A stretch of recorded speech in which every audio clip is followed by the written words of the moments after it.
The Johnson Wax Program with Fibber McGee and Molly.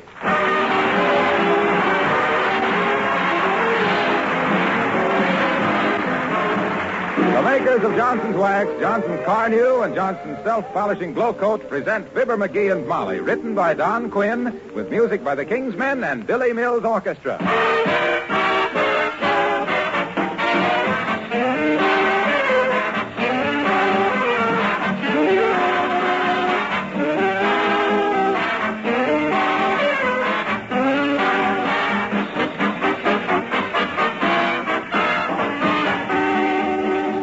I'd like to tell you about another interesting use for wax which has been brought about by the war.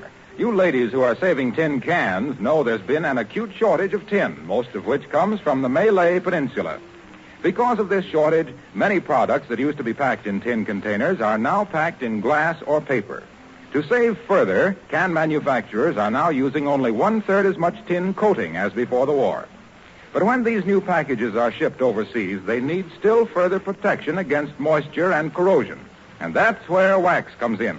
To help solve this problem, the makers of Johnson's Wax have developed special wax coatings for these metal containers to help prevent spoilage of vital canned foods. Some canners are already using these Johnson's Wax coatings, both for overseas and domestic packages. They're easy to apply by dipping or spraying. They're even made in olive drab color so that discarded cans won't reflect light. Any food canners interested may write for full details to S.C. Johnson & Son, Racine, Wisconsin, or Brantford, Canada.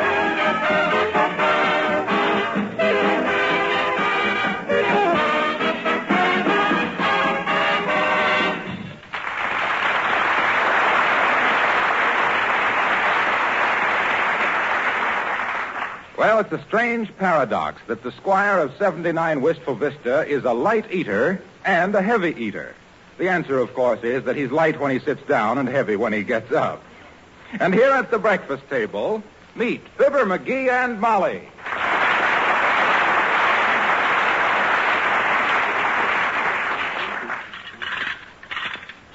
Fibber McGee, strong and able, get your elbows off that table. Oh. Excuse me. Boy, was I hungry. These fall mornings sure put an edge on a guy's appetite. Say, listen, your appetite has always had an edge that would slice granite. Are you through with the morning paper? Yeah, take it. It's disgusting. What's disgusting about it? And take your spoon out that cup. This lend-lease. Sending all the food out of the country. Burns me up. Hey, you got any more of that homemade jelly? Plenty. I'll get some in a minute. But what about lend-lease? It's ridiculous, that's what about it. Makes my blood stand on end. Us 100% Americans skimping along on scraps of food and all that stuff being shipped away. Make me another piece of toast, will you? Yes, sir. By George, it's shameful. Oh, for goodness sakes, McGee, don't talk silly. Huh? I read that article on Lend-Lease myself. It said our shipments this year will be only 10% of our total food production.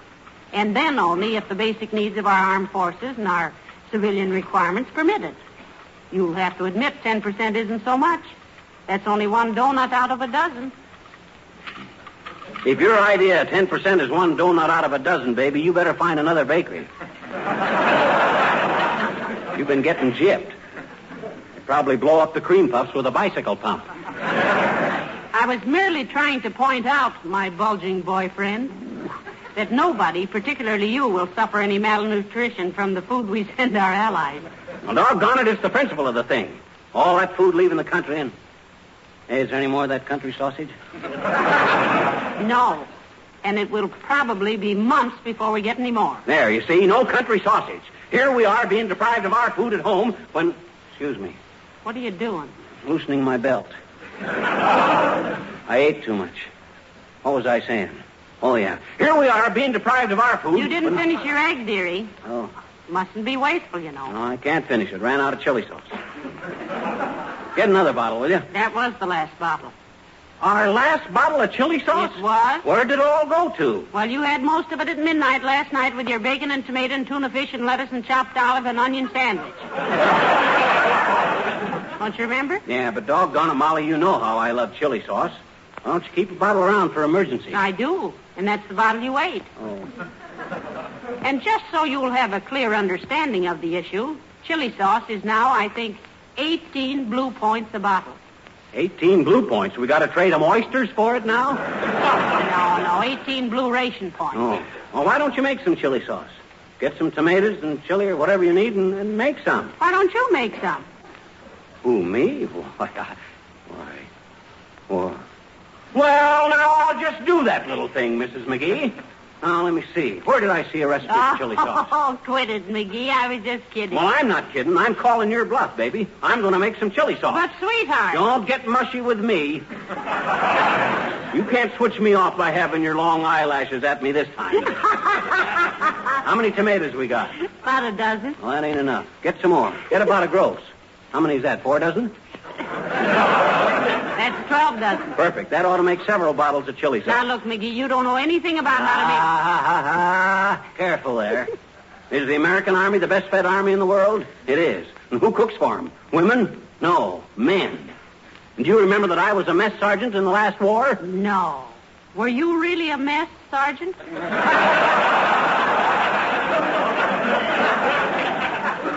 Yes, and without the comma. Now, look, before you go upstairs, get out a flock of canning jars and tops for 'em, see? And order a thundering herd of tomatoes. I got work to do. Well, if you hadn't been so greedy and eaten all the tomatoes out of our victory garden, standing out there all summer with a salt shaker, I never saw anything. Ah, dear, can you beat that? Guy just gets busy with his canning, and look what happens. Come in. Oh, good morning, Dr. Gamble. Hello, Mrs. McGee. Hello, McGee. Hi, Doc. Take a chair. I like to see a declining physician in a reclining position. How long have you been married, Mrs. McGee? 25 years, Doctor. Why? 25 years. A quarter of a century of putting up with such foul whimsy as that. You're a wonderful woman. Trouble with you is, Doc, you haven't got any sense of humor. You wouldn't know a joke if it bit you in the leg. If one of your jokes ever bit me, McGee, I'd be too busy cauterizing it to laugh. Oh, I tell you, Dr. McGee has some wonderful jokes. You know, from when he used to be in vaudeville. Yeah, you betcha. Me and my partner, a guy by the name of Fred Nittany from Starved Rock, Illinois. We had some dynamite material. Opened in one, closed in the alley.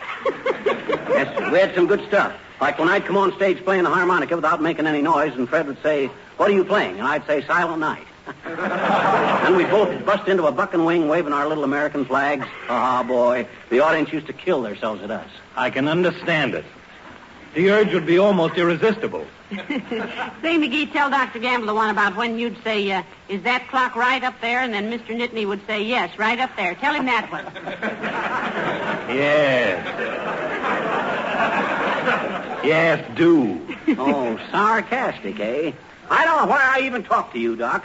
I shudder to think I ever let a dumb bunny like you spray my throat. Oh, McGee. You wouldn't know the difference between argyro and arsenic. In your case, I wouldn't be fussy. Now, please, Doctor. Doctor my clavicle. Why, you questionable quinine quarterback. You couldn't set a broken broom handle. You couldn't reduce the fever in a saucer of coffee with a cold north wind.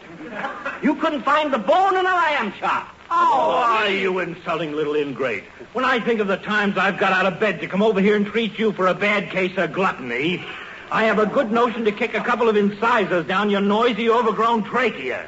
Oh, yeah? Well, if any incisors go down my trachea... What's a trachea? The windpipe. A windpipe, with you the most active organ in the body. If the Curtis Wright Company ever hires you, they can burn down their wind tunnel and still test clipper ships. Why, You are the gabbiest, loudest, shallowest specimen of the so-called human race that's ever been my ill fortune to come in contact with. And the only reason I came over here was to see if you want to go duck hunting tomorrow morning. Sure, what time? 6:30. I'll call for you. So long, Mr. Blake. Good day, Doctor. So long, kid.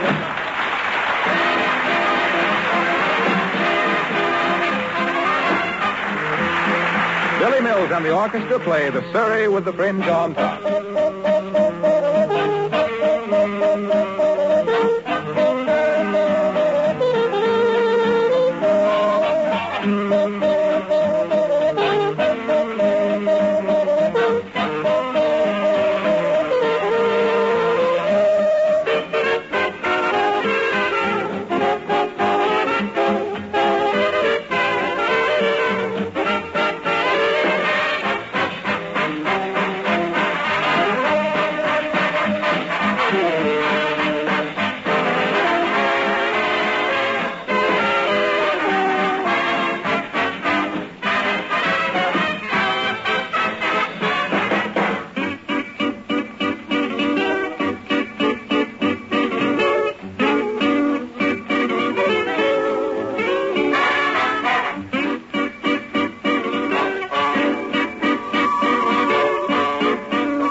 6 peeled medium onions.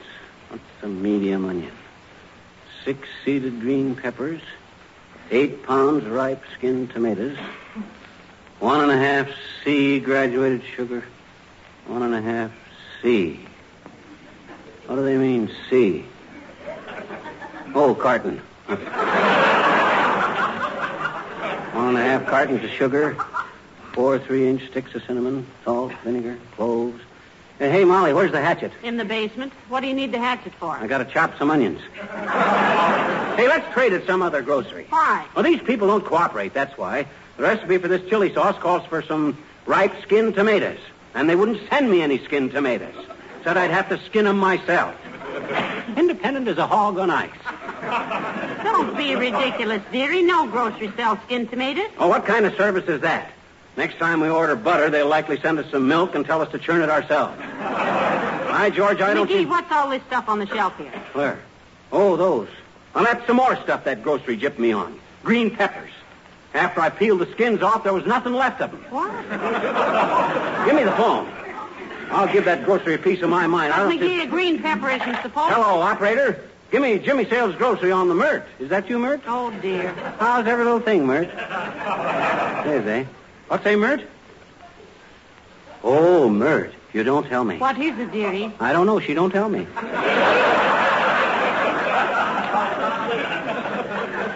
What's a Mert?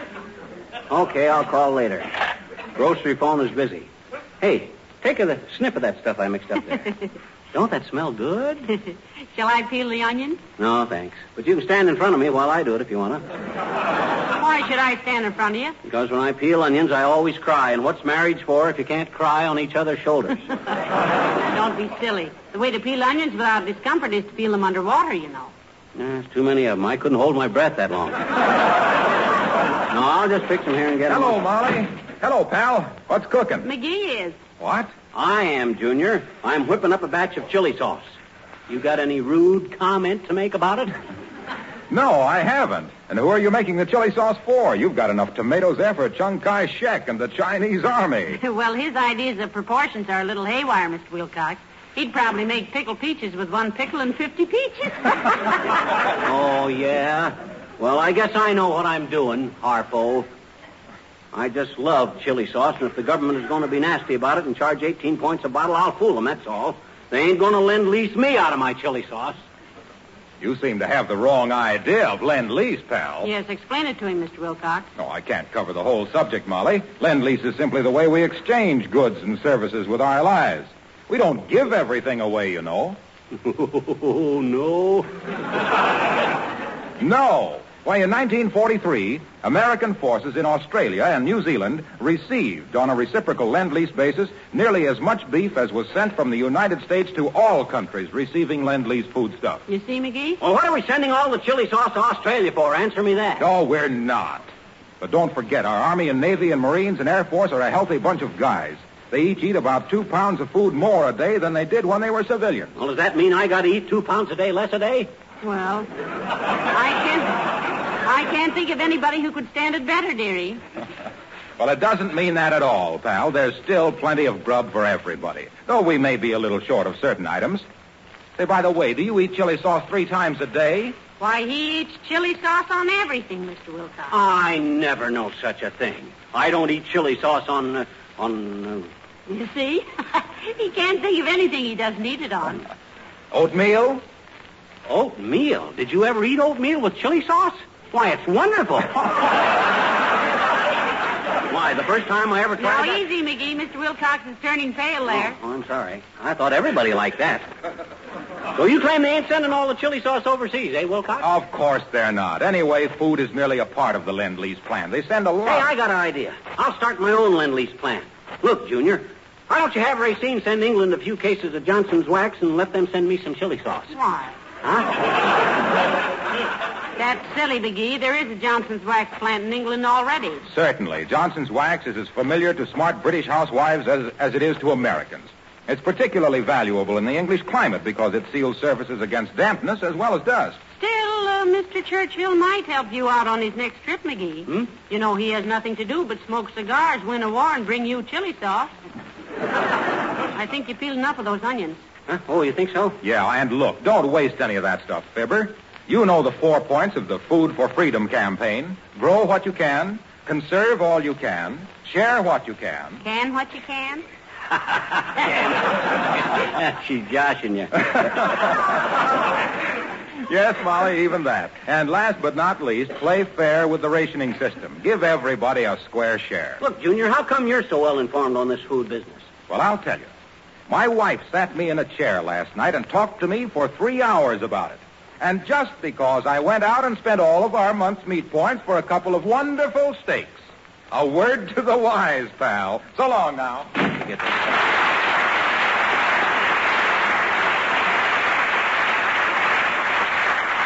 What do you mean that stuff, a word to the wise? Tomatoes don't take any ration points, do they? No, I think what he meant was let the woman of the house handle the food problem. Oh. Now, would you like to go to the Elks Club and let me take over the chili sauce department? No, sir. I'm going to see this thing through. It's practically all mixed now, and... don't that smell good? Not bad at all, but McGee, what are you doing with that pillowcase? That's to put the spices in. Cook them. Recipe says put spices in cheesecloth bag while the mixture cooks. But I couldn't do that because cheese takes more points than chili sauce. But you can't use one of my good pillow slips. I'll get you a little bag you can use. Heavenly days if you'd only ask for what you want. Hello, Mrs. McGee. Hello, Mr. McGee. Hi, Al. Hello, Alice. My goodness, Mr. McGee, what are you doing? I'm making up some chili sauce, Alice. Don't it smell good? Oh, why, you great, big, talented man, you. Oh, sure. Jeepers, I hope I get a man that's a good cook. Or at least I hope I get a man who can cook. Or at least I hope I get a man. I don't think you'll have any trouble, Alice. There's a list of telephone calls on the hall table as long as your arm. Oh, thank you ever so much, my dear. I'm sorry if the boys have been disturbing you because I've told them never to call me here except in an emergency. But you know how boys are. They think if they whistle at a person and she sort of smiles, they think it's an emergency.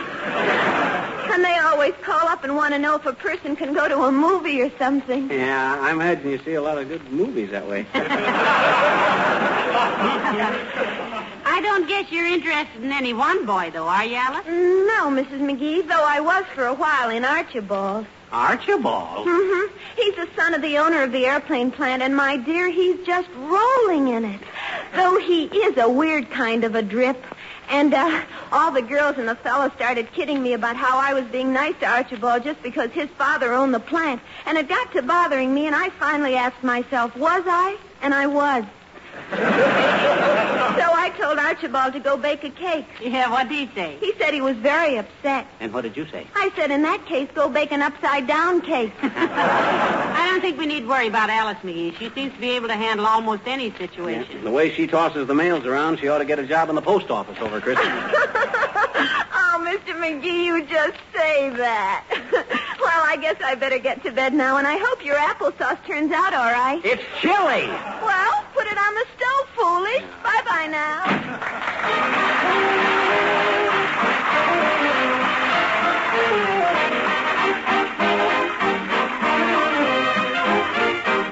The King's Men singing Starwood Mountain.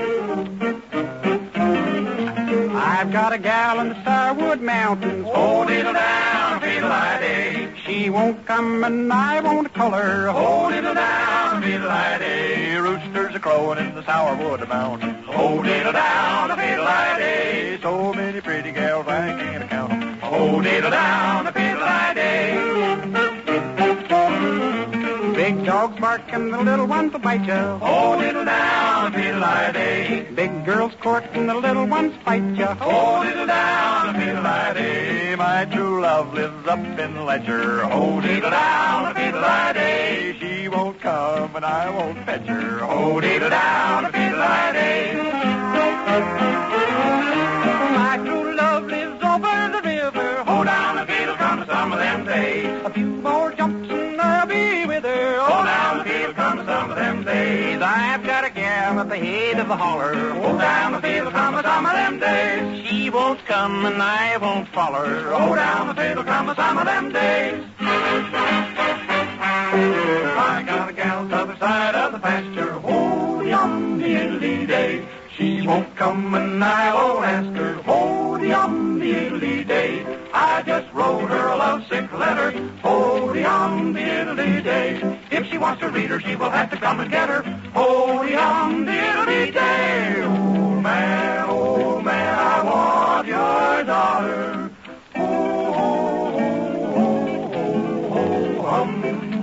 She must take and carry me water.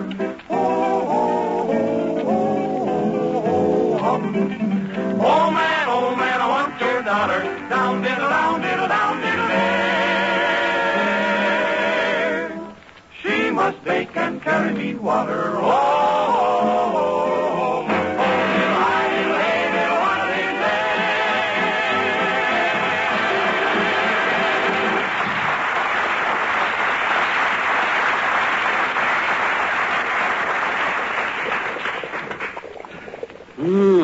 Does that smell good?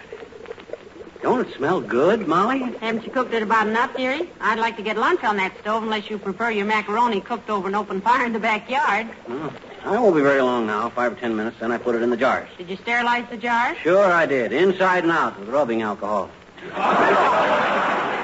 Hey, hand me another tomato. Why do you keep adding tomatoes? Well, because I keep forgetting how much salt and pepper and vinegar and stuff I put in, so to balance it up every time I put in anything, I toss in another tomato. Hey, you wanna finish this job, Molly? No. No, thanks, dearie. You're the Oscar of this Waldorf. Ah, come on.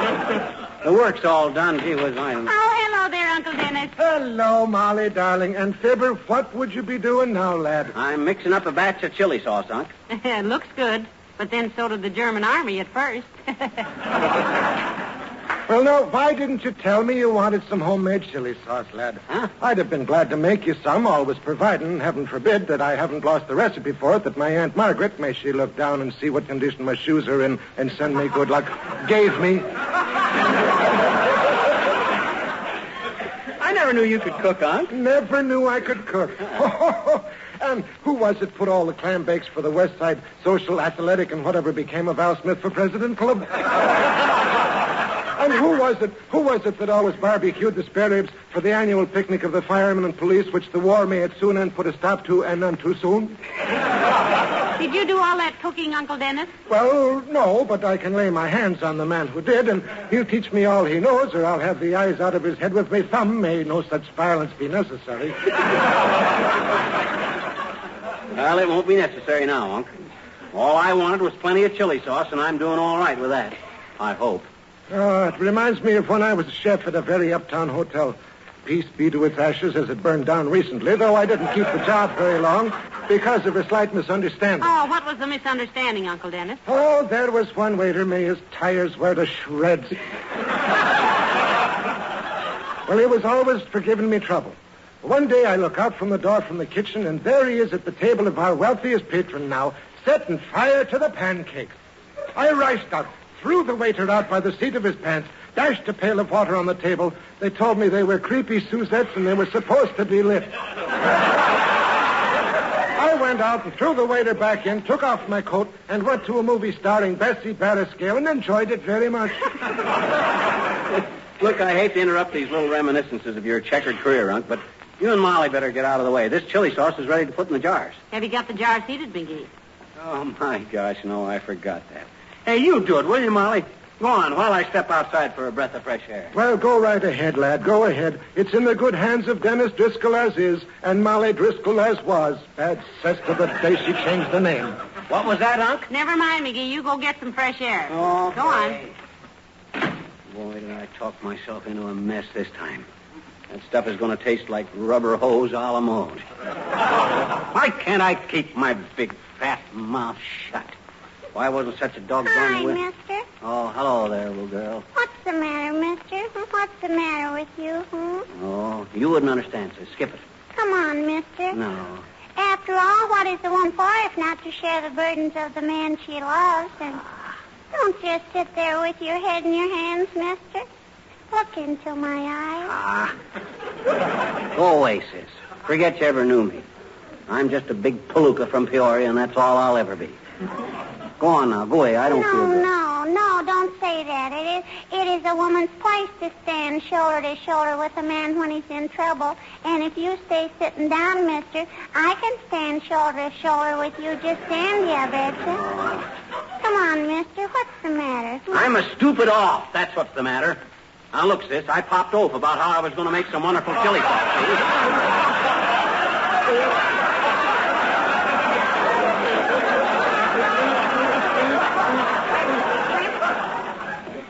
So what does I do in my brilliant way? I lose the recipe. I forget how much of anything I put in and loused it all up. I've wasted enough food mixing up that batch of fly spray to ruin the National Food Program for 10 years. I'm practically a saboteur. I ought to be stood up against the wall. Now, Mr. Jiminy, it can't be that bad, I bet you. Oh, well, sure. You're a wonderful man, Mr. McGee. And you've been a good kid. And when I grow up, I want to marry a man just like you. Maybe not so gabby, maybe. How'd your chili sauce taste, Mr. McGee? I don't know. I didn't dare wait and see. Now I'm scared to go back. I've made such a big mouthful of myself. McGee, where are you? McGee, oh, there you are. Yeah. Uh-oh. Well, we tried your chili sauce, lad, and it's marvelous. McGee, it's really wonderful. And you knew it was you, rascal. Huh? Oh, you sneaked out here so we'd taste it. It was pretty good, huh? It's the sauce of the century, lad. Why, it's delicious. I take back everything I said. Oh, forget it. Well, when I tell you I know how to do something, I know what I'm talking about. Yes, sir. Come on, let's finish canning it. And we'll save the prettiest one for the state fair. The McGee chili sauce has never lost a blue ribbon yet. Yes, sir. By George, when I start out to do something. Oh, brother.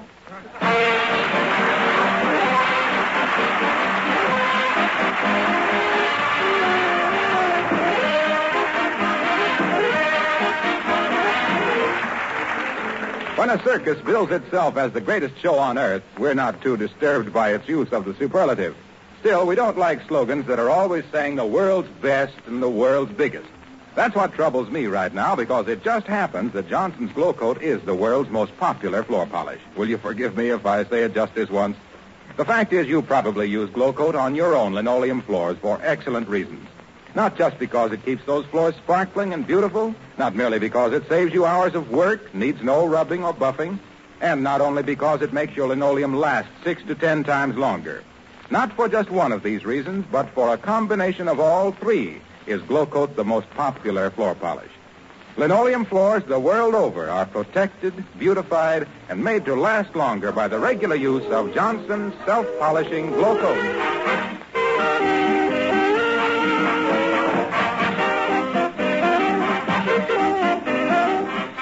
Ladies and gentlemen, carelessness with food supplies doesn't usually turn out as well as it did with McGee tonight.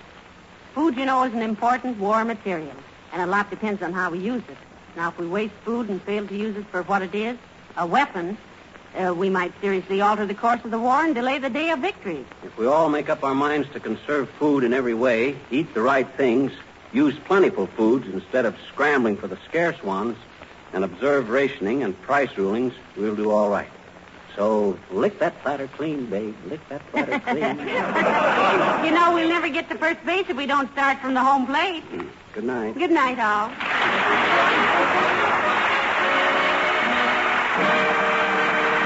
This is Harlow Wilcox speaking for the makers of Johnson Wax products for home and industry, inviting you all to join us again next Tuesday night. Good night. This program came to you from Hollywood.